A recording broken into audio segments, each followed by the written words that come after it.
Value-Based Engineering, a lecture by Professor Dr. Sarah Spiekerman. On the 10 Principles of Value-Based Engineering. An educational program developed at Vienna University of Economics and Business. Welcome to my overview lecture on value-based engineering and an introduction to its 10 principles. In recent years, there has been an increased call for more ethical considerations during system design and a respect for human and social and natural values. But many executives, as well as engineers, still ask why this is important. Let me start with a ramp-up example. In the aftermath of September 11th, most airports worldwide installed full body scanners at security gates to increase passenger safety. Several technologies, several alternatives came to market, and it soon became clear that these scanners could considerably harm passenger privacy by exposing people's intimate body details. For a short while, it seemed as if there was a trade-off between privacy and security.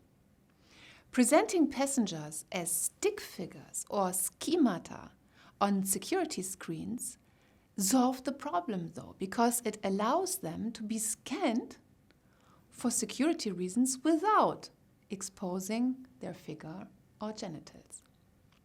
A privacy-sensitive technology version was born, which we now often use when traveling through airports. For the company L3 that offered the privacy-friendly scanner version, a significant competitive advantage was created. At some point, I calculated L3 could probably make €1 billion in European turnover alone if 2 scanners were bought from them by every European airport. However, have you ever been through such hands-up scanners yourself? Asked to raise your hands like a criminal? Legs apart? Hands up?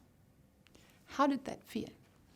A value analysis would show that the bodily posture we have learned to associate with criminal conviction includes and induces a negative feeling state in us, a feeling of shameful unease.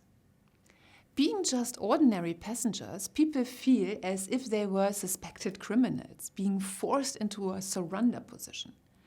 The negative value of a default distrust is created, a perception of loss of dignity as well as discomfort. And these value breaches give rise to such negative feelings that the privacy-sensitive design of the scanners alone has simply not been enough to make the market, at least not in Europe. In fact, at least one European competitor grasped the opportunity to come up with a third solution, which offers passengers the possibility to keep their hands down. And this is now a much more agreeable outcome for passengers, and scrolling through European airports in 2021, it seems as if airport procurement was increasingly embracing this solution. The airport scanner example has various takeaways. First, it shows that the value-based engineering of products can have tangible economic consequences, creating an important competitive advantage for those who envision and respect the ethical value consequences of their system design. Secondly, it shows that values which initially appear to be in an insurmountable trade-off, such as privacy and security in this case, can be overcome through good technology design. Third, it shows that values such as privacy and security, which have been documented as tech policy issues today all over the place, are not the end of the story when it comes to human-centric and especially socially acceptable technology. More values play a role depending on the respective context. In this case, values like trust, dignity, or comfort. Note that when I just said value-based engineering of products can have tangible economic consequences, I used the term engineering. This is because providing ethically aligned security scanners is not just a design issue. It is also a technical and organizational engineering challenge. Even though the designer's sketch of a hands-down stick figure scanner is already a stroke of genius when compared to an exposing nude scanner, it is not enough to build and operate good technology. What is also required is that the machine respects privacy in the background, works safely when being used, and is dependable, so that trust can be put in the security scans. This again means that the technical engineering of the scanners must be reliably done in such a way that it lives up to expectations. Who would be satisfied with a perfectly privacy-friendly screen image at the airport and then learn that his nude figure is being sold to personal data markets? Who would find it reasonable to use these scanners if they did not do their job of truly detecting terrorists? And who would want to be forced to use scanners that impact one's health due to radiation? These rhetorical questions show that the technical backend operations, data flows, organizational policies, operational testing, and risk assessment are all required to make airport scanners work and to support their deployment from an ethical perspective. This goes far beyond design issues. Of course, one might wonder whether all these values, privacy and dignity, reliability, health, are not stating the obvious. Do we passengers not take for granted that airport scanners and their operators work in a way that is reliable, safe, secure, and privacy-friendly? Unfortunately, at this point in the machine age, people's natural expectation of tech providers' respect for such obvious human values are often disappointing. In 2015, for instance, the news platform Politico reported that the US Transport Security Association failed to find fake explosives and weapons in 96% of covered tests of these scanners. So even the most essential functional value of this public system, its reliability and ensuring security of passengers, was not supplied. The takeaway is that values end up being born by systems only when there is a rigorous engineering process. Value-based engineering provides such a process. Value-based engineering, which is now in large part standardized in the IEEE 7000 model process for ethical system design, provides a structured and transparent method to ensure that organizations are aware of the full value spectrum impacting their stakeholders and to translate these into organizational processes as well as technical roadmaps.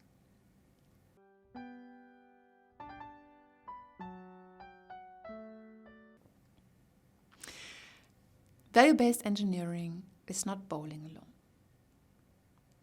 Value-based engineering is not a standalone practice that one organization alone can easily achieve.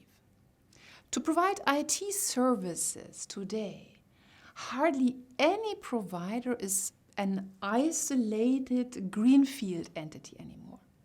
IT systems often bring a history And they are highly networked, if not interwoven, with external web services. In value-based engineering, as in many IT standards, we recognize that there is one system of interest, but that this is embedded in a much larger system of systems. And if an organization wants to respect values and ensure ethical conduct in such a networked modern system, then this is only possible by choosing the right partners. A simple example of a system of interest is a web shop. A web shop will need to offer a digital payment function for its customers, but it is likely to not have the competency to handle all the payment transactions itself, in addition to the core business of selling a good selection of products. Therefore, web shops typically delegate the handling of payments to specialized credit card services like MasterCard or Visa. An interface is created between the web shop and the digital payment service. And when a sale is agreed, the relevant purchase information is handed over from the web shop to the credit card service to do the billing and money collection.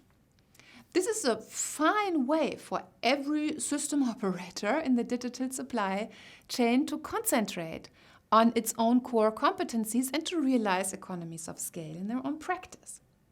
That said, what happens if a web shop provider, let's call him Peter, found that all his customers' personal data, what they bought, at what price, at what volume, at what frequency, where they live, etc., would not only be used once by his credit card transaction partner to do the billing for him for a fee, but would continue to be used by the company for its own benefit. In 2017 report on corporate surveillance in everyday life, Vienna activist Wolfie Christel reported how the company Visa, for example, I quote, provided data on 40 billion purchase transactions to the data broker Oracle and combined it with demographic, financial, and other data in order to help companies better categorize and target consumers in the digital world, quote end. What would Peter, the webshop provider, care if he learned that his credit card partner engaged in a similar data sharing practice? If Peter wanted his webshop to protect the privacy of his customers, then yes, he probably would care.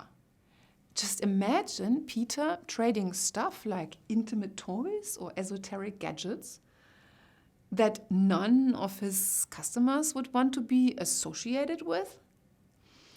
Peter would want to know for sure what his credit card partner is doing with his customers' data trails.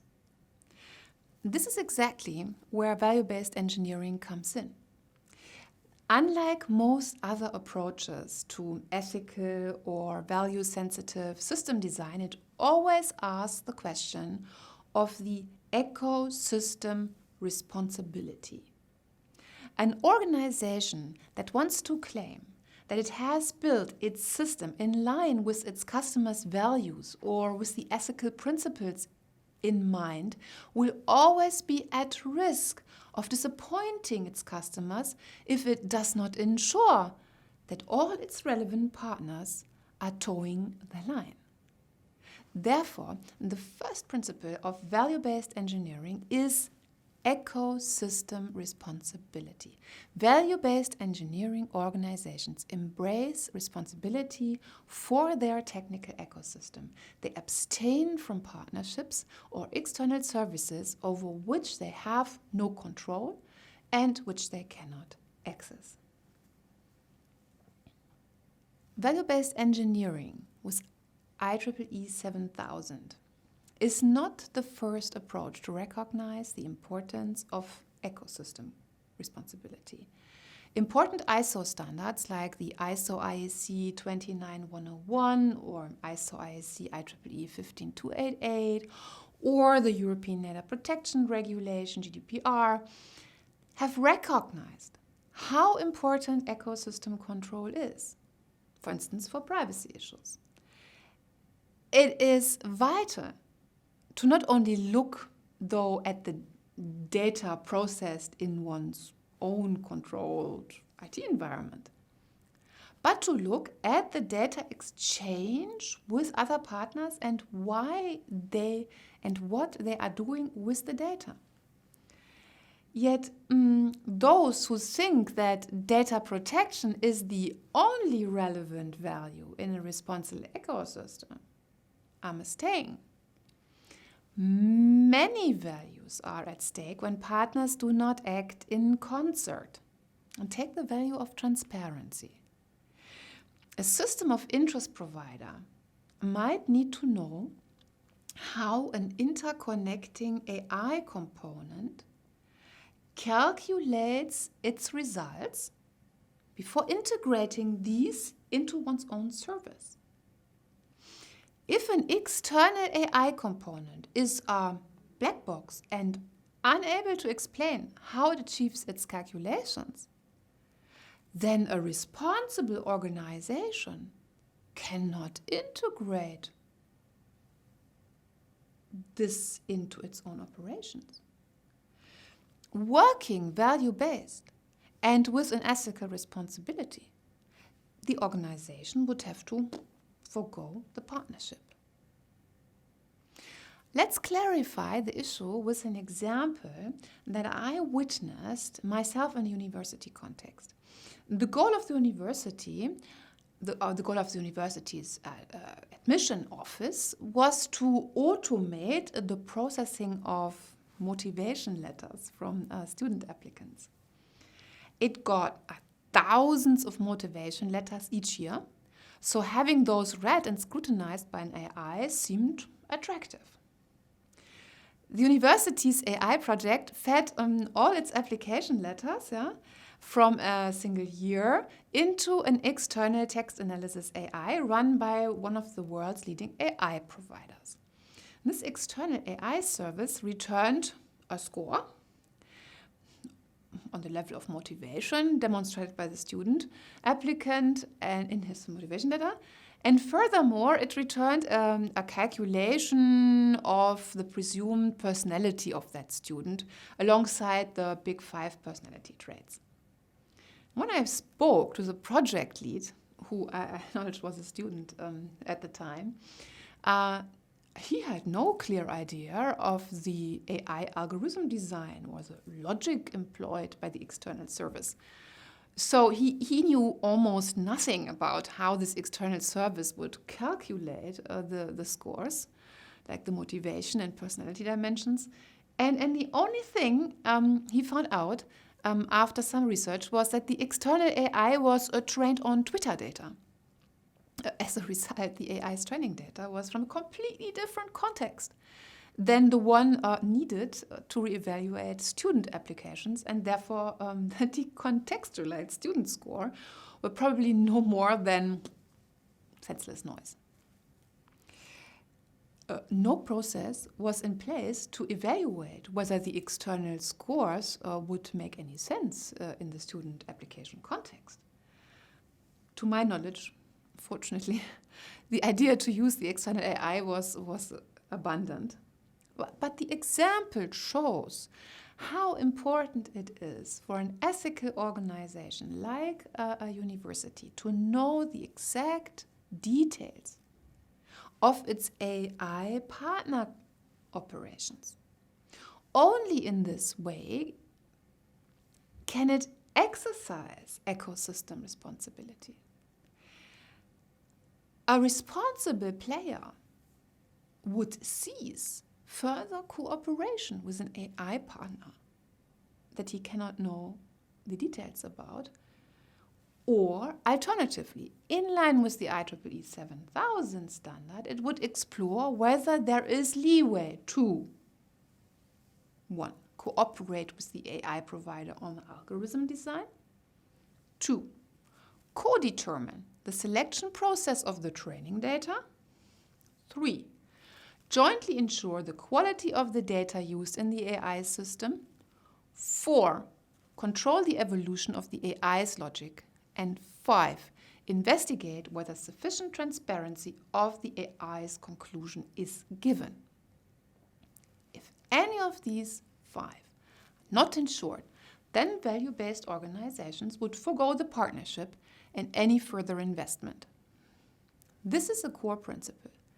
Value-based engineering organizations actively consider not investing in a system if there are ethical grounds for such renunciation. The example of the university admission system brings a third principle to the front that is essential for value-based engineering. It's the inclusion of stakeholders. How do you think students perceive a university or a company when they learn that their diligently written motivation letters are only read by an AI system? How does it feel to know that your own care and motivation is scrutinized in this way by a non-living void of neutrality? Students in this university case are the direct stakeholders, and value-based engineering in IEEE 7000 recommends ask them. Would students like their motivation letters to be received in this way? What values are born by such a practice? Neutrality? Efficiency? Absence of care? Or, in contrast, justice and an expectation of fair and unbiased application treatment? The list of potential negative and positive values shows that analyzing students' letters with an AI is an ethical challenge. There are diverging views and hopes. Furthermore, the view of the indirect stakeholders, such as, in this case, the Ministry of Education and the Dean's Admission Office, and the professors facing the students admitted in this way, plays also a role. Many organizations are still shying away from such an honest weighing of external stakeholder views and a critical dialogue. They feel uneasy about dealing with critical voices that may undermine their freedom to make their own choices. But the intuition to fear critical voices is a clear indication of ethical ambiguity. When innovation teams feel uneasy to openly and honestly discuss their system ideas with critical stakeholders, it should be a warning sign to themselves that they might have something to hide. Value-based engineering with IEEE 7000 resolves this negative tension. No business in the service of customers should feel uneasy about its practices. Uneasiness is like a snake eating up the motivation of all parties involved in a project. Therefore, the third principle of value-based engineering is to envision and plan their systems in honest and open cooperation with an external, extended group of direct and indirect stakeholder representatives, including critical stakeholder voices. Understanding the wide spectrum of thoughts and reactions of stakeholders to one's own system or early concept of operations is extremely valuable in anticipating all kinds of value breaches as well as positive value potentials. In 3 cases we conducted at Vienna University of Economics and Business, we found that conventional product road mapping that is often used in today's startups, especially those working with agile system development, sees very few human and social values impacted.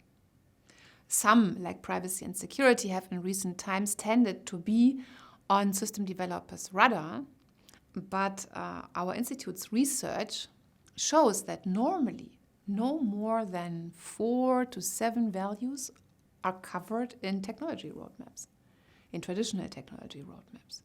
In contrast, when having people engage in value-based thinking with the help of ethical frameworks, their creativity around potential value impacts explodes. In our research labs context, at least each study participant identified on average 16 to 19 positive or negative values per technology case. Furthermore, we have found that reflecting on values helps with seeing the potentially adverse effects of systems deployment.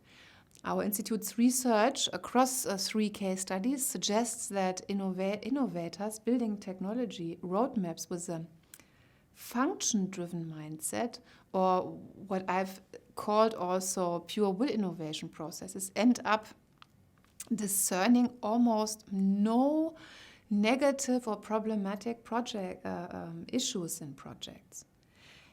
In contrast, innovators working with the ethical frameworks used in value-based engineering and IEEE 7000 identify on average 10 value risks per person involved in the project. That said, the kind of value elicitation we engage in value-based engineering and IEEE 7000 is not just asking for any kind of stakeholder preference. It is not a simple brainstorming exercise. Value elicitation in our approach is guided by 3 established ethical frameworks and by the spiritual and religious traditions stakeholders might have. Our 4th principle says, therefore, value-based organizations use moral philosophies for value elicitation. The 3 established ethical frameworks used to elicit values for value-based engineering are, in compliance with IEEE 7000, utilitarianism, virtue ethics, and duty ethics. And the order is also important to maintain.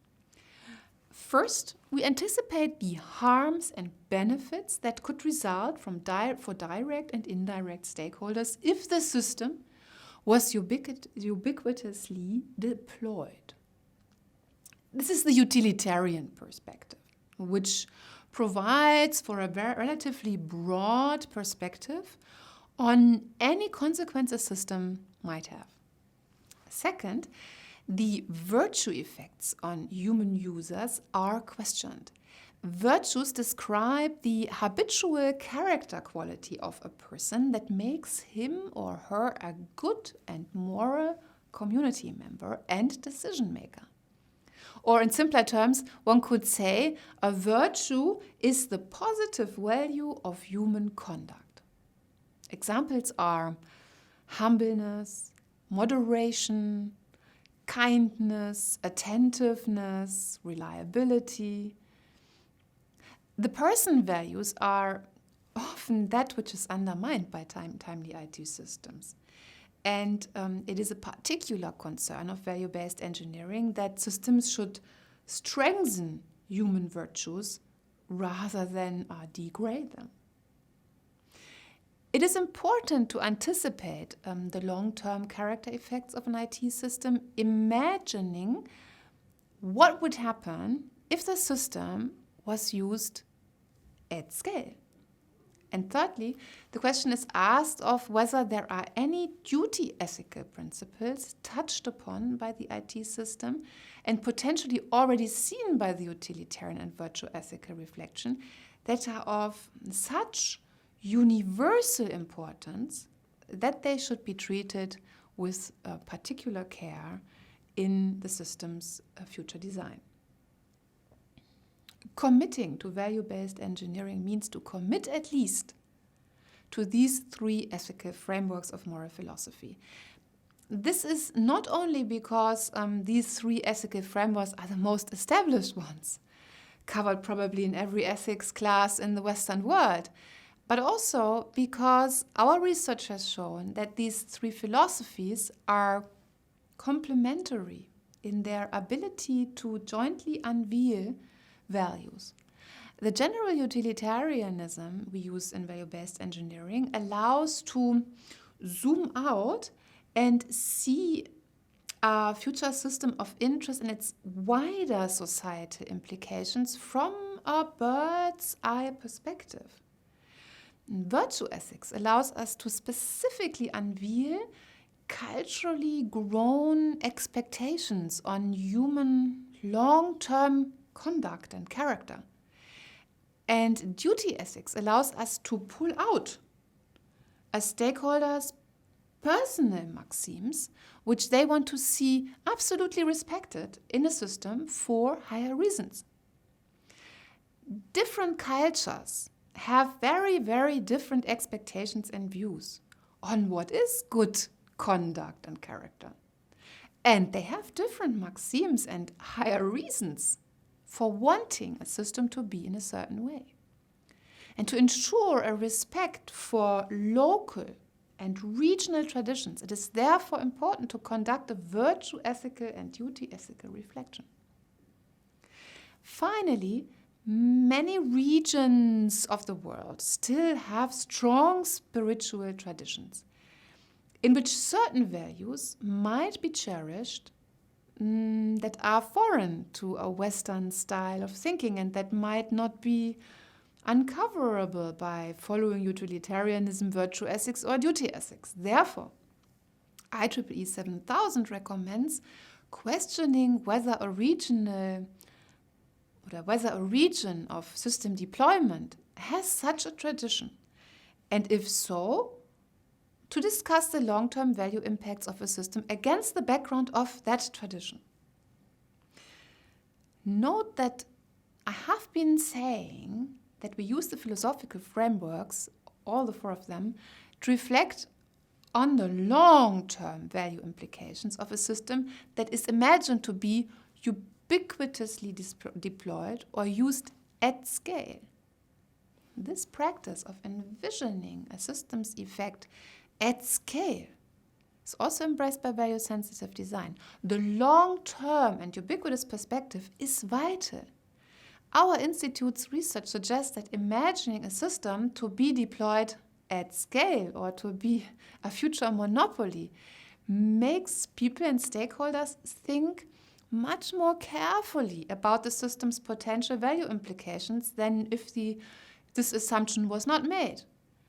Many negative value potentials only materialize when a system has a large number of users and a dominant market position.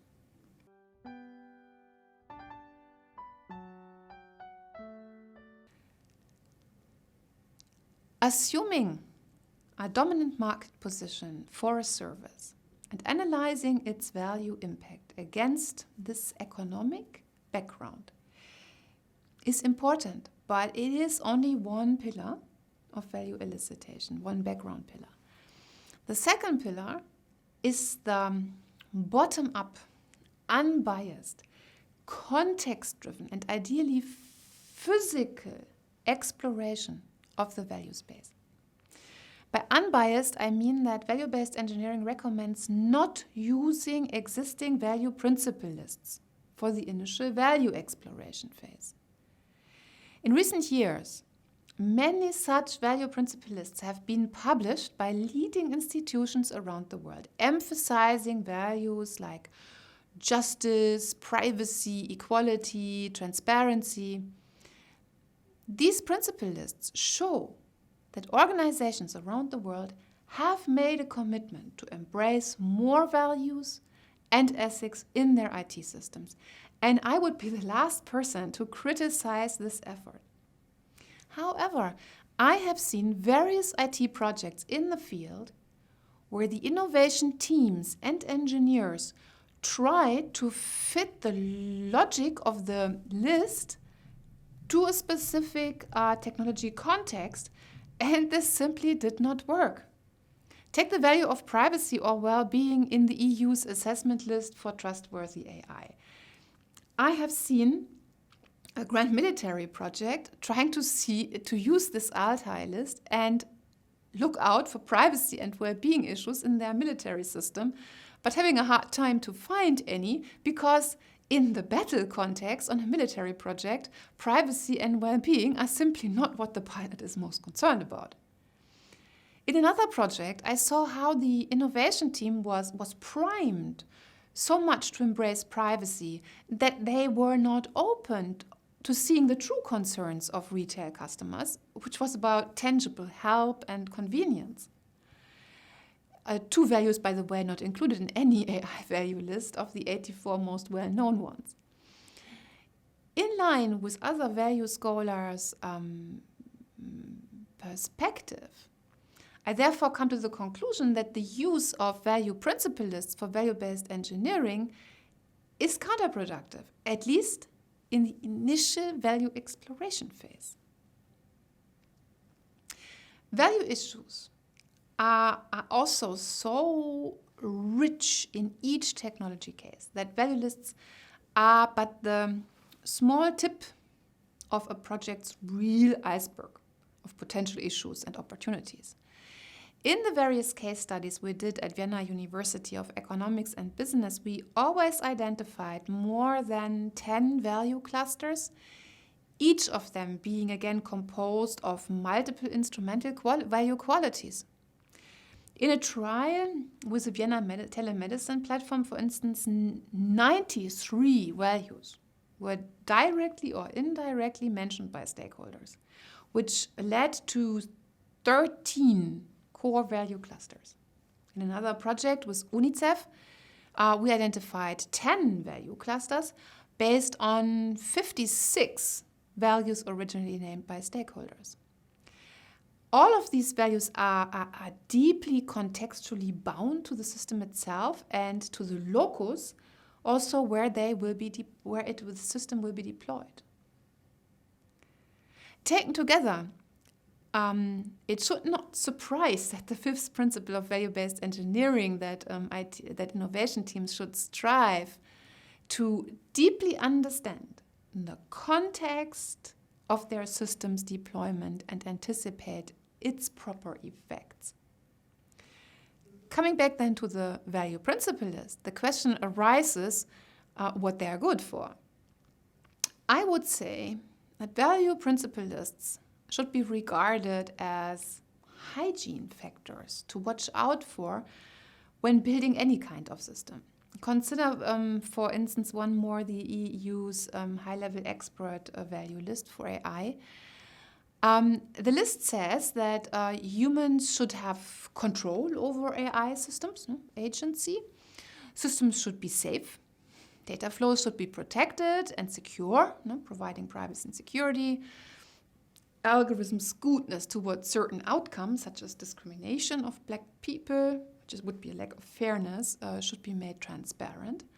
And false judgments, of course, avoided. All in all, algorithms hopefully should be in the service of social and environmental well-being. But isn't it true and isn't it fair to say that if such qualities were not in place, then the system itself would actually be so suboptimal as its very operational core that would be hard to operate, sell and maintain in the long run? Who would be willing to bear responsibility and run the operational risk of a system today when these qualities are not ensured? This is why I say these value principle lists are hygiene factors. The details of how to create human agency, safety, privacy, transparency, fairness, and environmental care must be part of any system engineer's education. But they do not make a system particularly ethical or valuable. They just make a system good enough to stay in the market at reasonable operational and legal cost. Therefore, they are just the beginning of what I understand by value-based engineering. The legal and operational costs of a system bring me to another principle important for value-based engineering. Tech companies wanting to act globally should also think more locally. They should be ready to limit their economies of scale to some extent in order to cater more seriously to regional interests. The first 25 years of digitization, between the mid-1990s and today, saw the rollout of some almost hegemonial winner-takes-all platforms, hardware, software systems. Only a few global market regions that wanted to maintain and protect their local control over digitization, such as China and Russia, succeeded in building their own regional monopolies or oligopolies.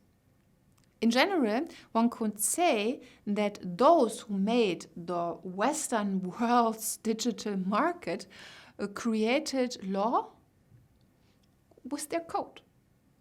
They determine how people would use the internet and corporate services. Winner companies created hegemonic defaults of how things are digitally done today in the Western world. Defaults, however, that are primarily designed to secure the winner's own profit margins. As we are still living in a neoliberal capitalist society where anything goes and shareholder value trumps it all, there seems to be nothing wrong with this winner-takes-all situation. Companies have a right to be successful. Any realistic company listed on the stock exchange today will think about how it can maximize its economies of scale and will seek homogeneity in its processes in order to minimize the process cost. Therefore, regional laws such as the European Data Protection Regulation or other human rights agreements are not particularly welcome by tech companies, seeing that they undermine their business models and imply reinvestments into an infrastructure that has already matured. Reshaping their systems and business model makes them vulnerable vis-à-vis more flexible and younger competitors who might be able to better comply with laws or at lower cost. So only depending on the nature and rigor of felt legal sanctions do tech companies currently think and restructure their data processing operations. The dilemma they are in is that if social and human-friendly, moral, or regional value structures are not considered from the start of a system's conception, then it is very hard and costly to bolt them on later in a system's development life cycle, in a system's life cycle. Sometimes legislation can even imply running separate data processing units in a region, just to comply with the regional legal expectations. And large companies hence face, tech companies are hence in a cost dilemma. They underestimated the ethical implications of their systems initially and of their business models when they first conceived them, and now they need to decide whether they continue to spend their money on lawyers to fend off customer and NGO complaints that were never foreseen in the business plan, or whether they truly embrace a new form of better engineering, which I call value-based engineering. Both strategies cost money. The sixth principle of value-based engineering recommends that organizations should proactively and wholeheartedly respect the ethical principles embedded in the spirit of laws and signed agreements. They should embrace the fact that many of their target markets are big enough to deserve the regional law's respect.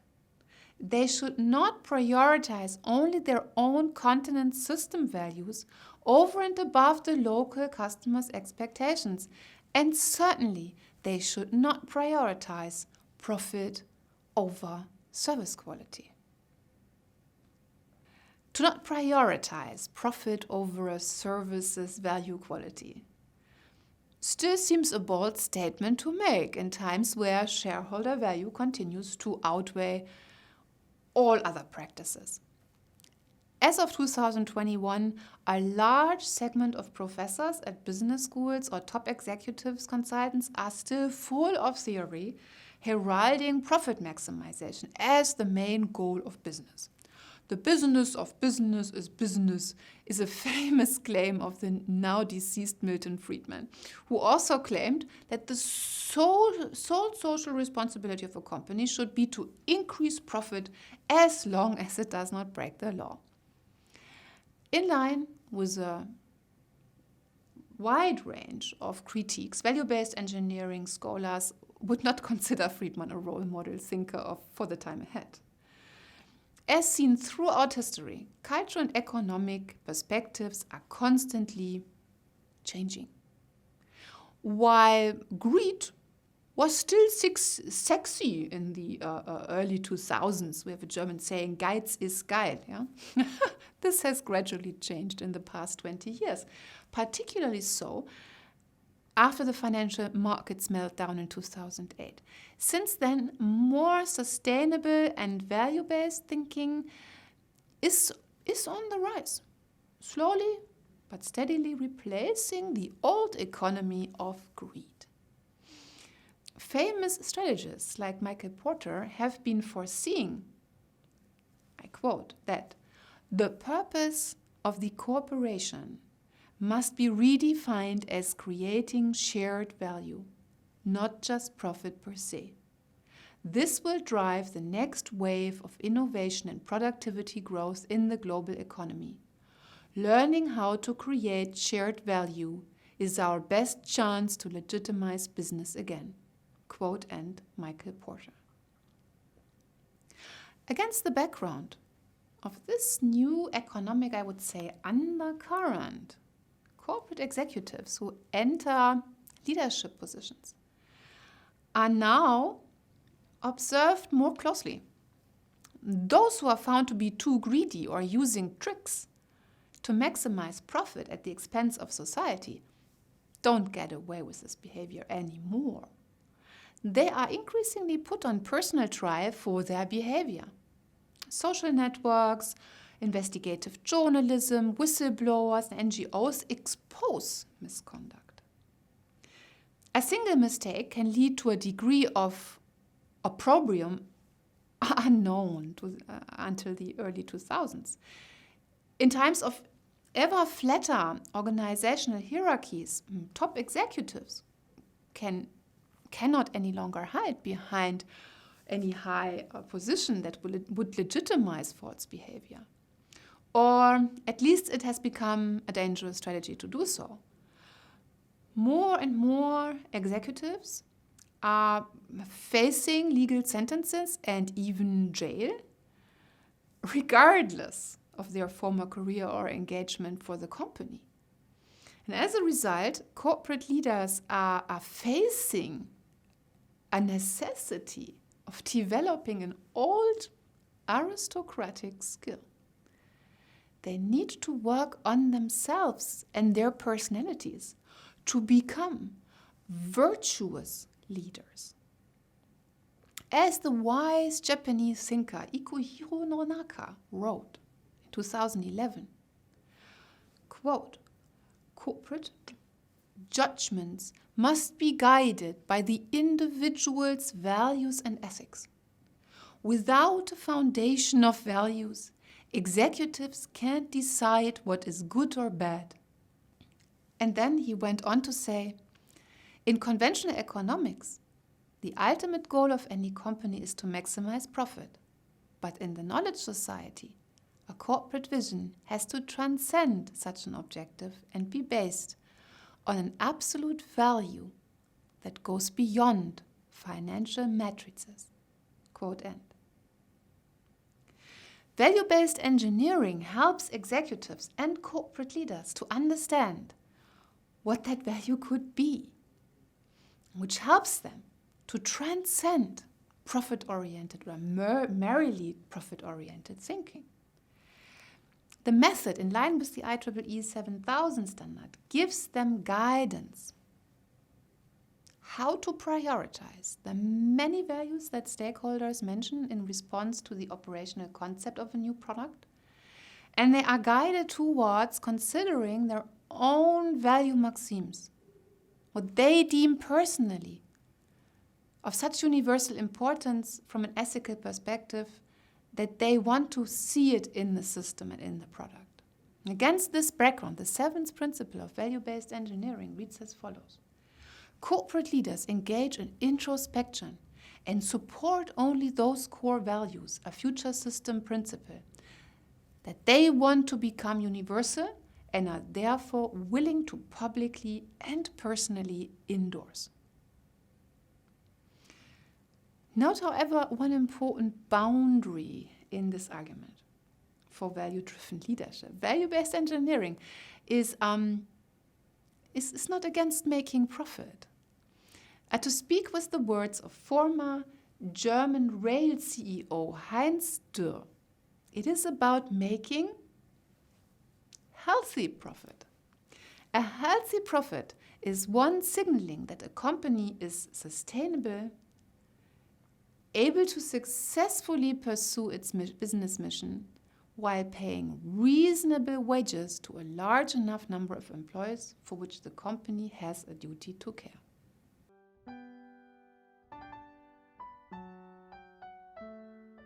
Once corporate leaders and their innovation teams commit to healthy profits in the service of human and social value, they will have no problem to make this mission public. They will not hesitate to demonstrate their thinking and arguments. Indeed, they will be eager to share this with their employees and with the world to motivate the people who work for them and the customers who buy from them. Value-based engineering therefore encourages innovators to publish what we call ethical policy statement, which summarizes the core values that an enterprise prioritizes for its product or service. Such an ethical policy statement is not to be confounded with a marketing slogan or a list of corporate social responsibility commitments.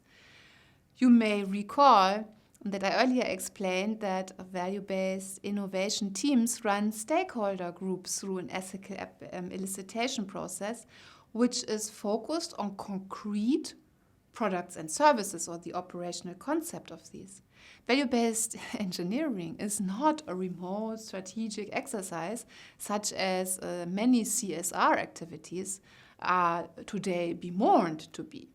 It is also not about making marketing, also not about a marketing slogan or message that is bolted on a product by a PR agency after the product has been built.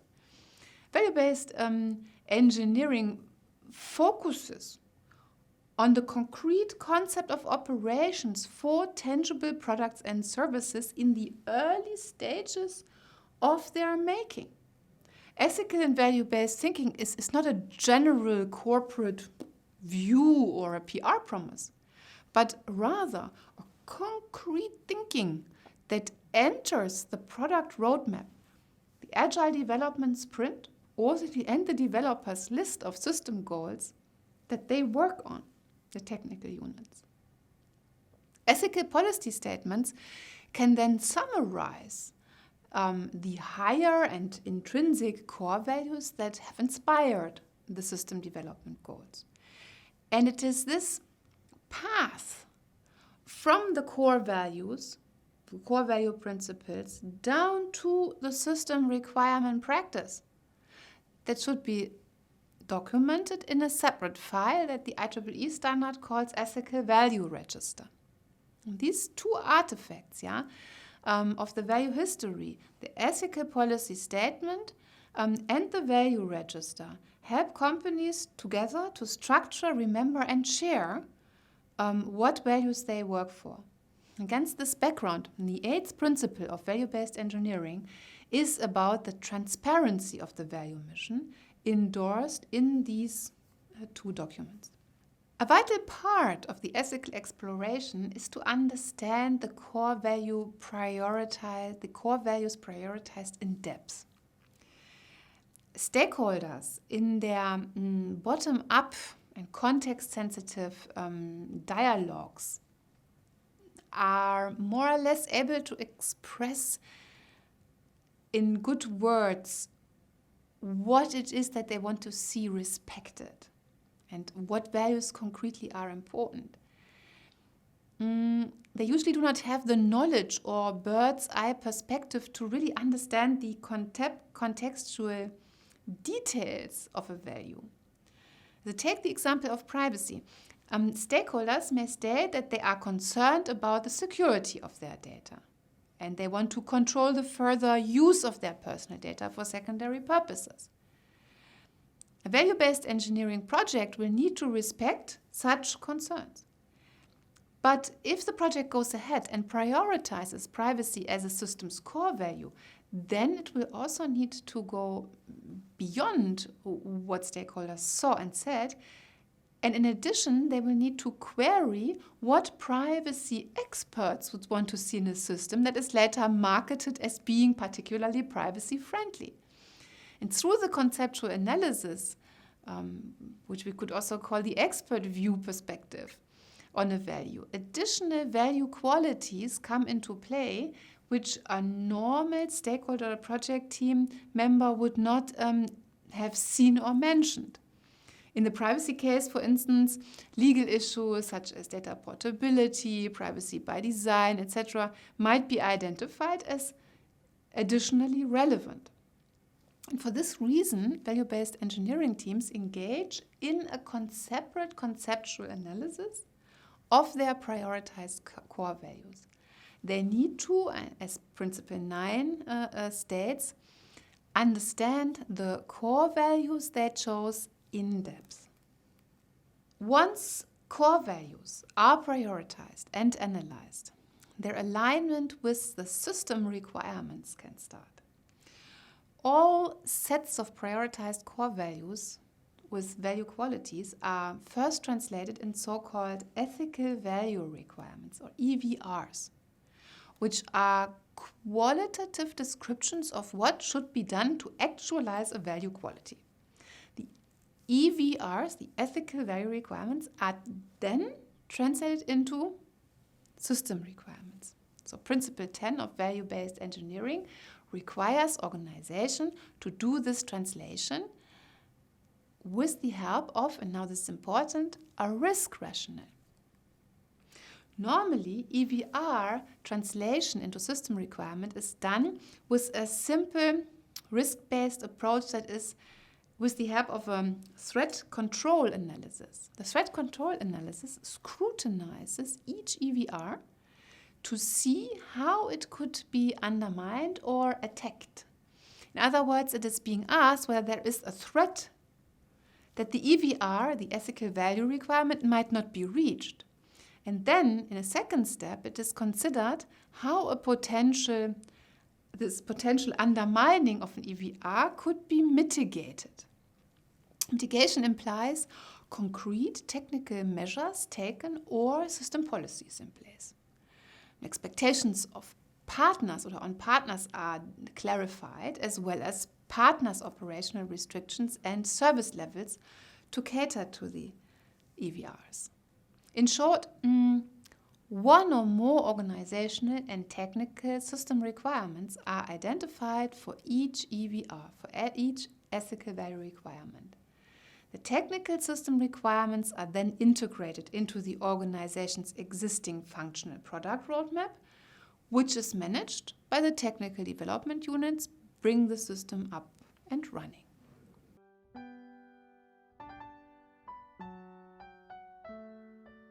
Now I come to the ethically aligned design, that the ethically aligned design needs iterations and adjustments. It is well known that new products and services are regularly put to unexpected uses.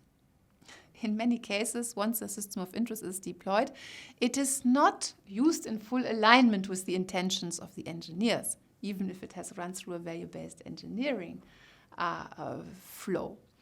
Negative as well as positive value effects appear when nobody expected them. Think of Facebook. The Facebook like button as an example that was introduced by the social network, perhaps with the good intention of giving users the possibility to provide their peers with positive feedback. And only in the aftermath did it become clear that this like button can breed addiction to the service, as well as unexpected amounts of hate and envy. And when a system causes such unexpected value harms, then a value-based engineering process foresees iterations. A value like the avoidance of envy is inserted as a new system priority, and this priority is then conceptually analyzed, and EVRs, ethical value requirements, identified triggering system requirements that mitigate the unexpected value harm. Organizations should therefore constantly monitor the market's value reactions to the system and then be ready to adjust their system accordingly. Thank you very much.